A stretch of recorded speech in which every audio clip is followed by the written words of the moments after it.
Assalamualaikum warahmatullahi wabarakatuh. Saya Deswita Najwa Nuranisa dengan nomor induk mahasiswa 058394509, program studi agribisnis, Fakultas Sains dan Teknologi. Di sini saya akan menjawab pertanyaan untuk memenuhi salah satu tugas mata kuliah dasar-dasar penyuluhan. Nomor 1. Konsep penyuluhan pertanian berfokus pada proses pembelajaran partisipasi dan pemberdayaan. Dia pun beberapa konsep pada penyuluhan pertanian. Yang pertama adalah penyuluhan sebagai proses penyebarluasan informasi. Hal ini diartikan di mana setiap penyuluh perlu menggali segala informasi hal penting. Hal ini untuk memenuhi kebutuhan atau memecahkan masalah yang dihadapi oleh masyarakat. Yang kedua adalah penyuluhan sebagai proses penerangan atau pemberian penjelasan. Proses penyuluhan ini tidak hanya pada kegiatan memberikan informasi saja, namun harus bisa menjelaskan mengenai segala informasi yang ingin disampaikan kepada kelompok sasaran. Yang ketiga adalah penyuluhan sebagai proses perubahan perilaku.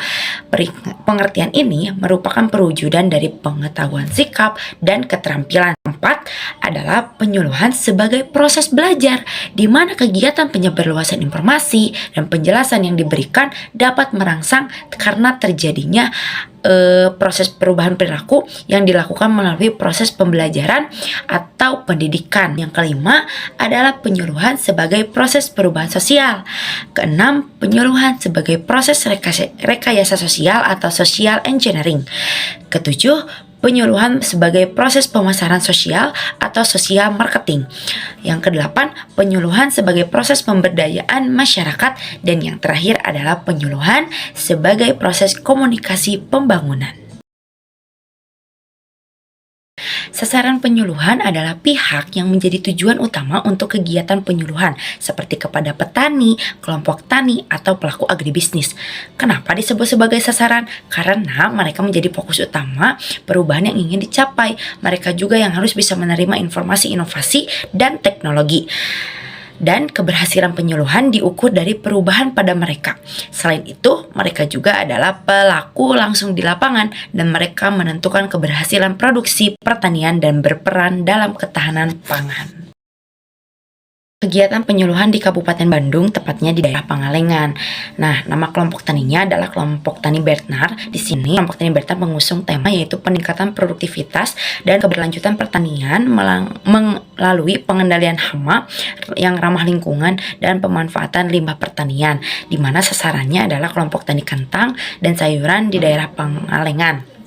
Penyuluhan ini dilakukan untuk meningkatkan pengetahuan petani terkait pengendalian hama terpadu atau OPT secara ramah lingkungan, karena sebelumnya petani menggunakan pestisida kimia. Selain itu, ada juga kegiatan penyuluhan pemanfaatan limbah pertanian menjadi POC atau pupuk organik cair. Karakteristik sasarannya di mana di Kabupaten Bandung, khususnya daerah Pangalengan, masyarakat setempat di daerah Pangalengan ini mengandalkan pertanian sebagai mata pencaharian utama, lalu masih menggunakan metode konvensional atau pestisida kimia. Jumlah anggota dari kelompok tani Bertnar ini memang tidak informasikan secara spesifik, namun para petani ini, kelompok tani ini ada dari petani hortikultura, terdiri dari petani hortikultura ataupun petani cabai rawit. Alamat sendirinya itu ada di Desa Warnasari, Kecamatan Pangalengan, Kabupaten Bandung, Jawa Barat.